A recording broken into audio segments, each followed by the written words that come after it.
Hi, I'm Ian Blackburn, and it's time for my annual update for what's happening with us at Beekeeper. We were started in 2009.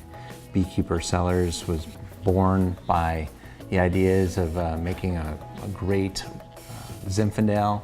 It's part of my MW study to get to understand what's happening with wine. Also part of my research into the marketing of wine. And so I wanted to make a real high-tier product. I'm working with a legendary Zinfandel producer, Clay Moritzen, one of my best friends. Also, his family is a very significant grape grower in Sonoma County. And they're a very large part of what's happening in a very special spot called Rock Pile. Rock Pile is a hillside appellation, meaning it has to be hillside fruit, and it has to be over 800 feet in elevation. We get the fruit from one particular special spot called Madrone Spring. It's a vineyard that's about 2.2 acres, planted to some nice Martinelli clone Zinfandel, now in its 15th year. It's been dry farmed for 3 years. It's between 1,100 and 1,500 feet in elevation. It's all stone, it's very steep. Even if you tried to walk the hillside of my vineyard up and down, it's a great amount of exercise. So farming it is not inexpensive, it's not easy, but the results are worth it. After the selection, grapes come back to the winery, and again, more selection.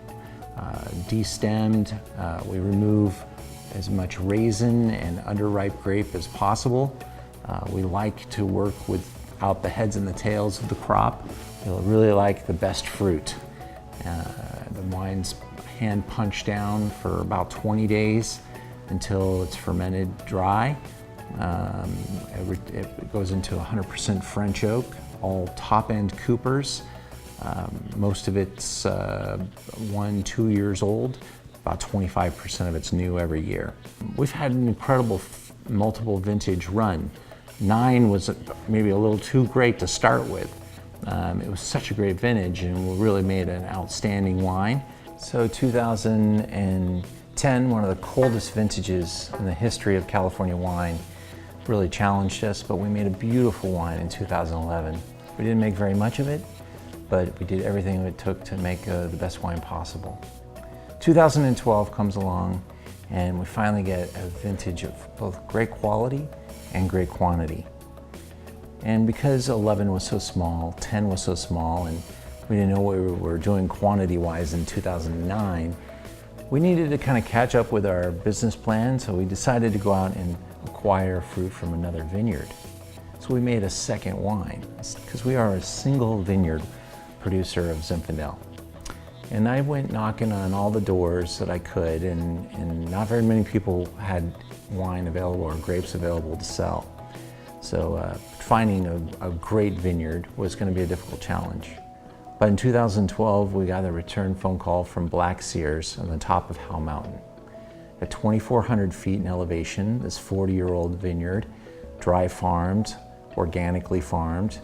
It's a really special spot. It's pretty much the holy grail of Zinfandel. And so we were very fortunate to make Black Sears. So from a press standpoint, the 2012 vintage I think will get some really wonderful scores. I know our Black Sears already received something very substantial. The Connoisseur's Guide to Fine Wine named Black Sears, our Black Sears 2012 Old Vine Reserve as one of the top 10 wines of the year. We got 95 points and 3 puffs, and the review is even better than that. Also got a wonderful write-up by Stephen Tanzer.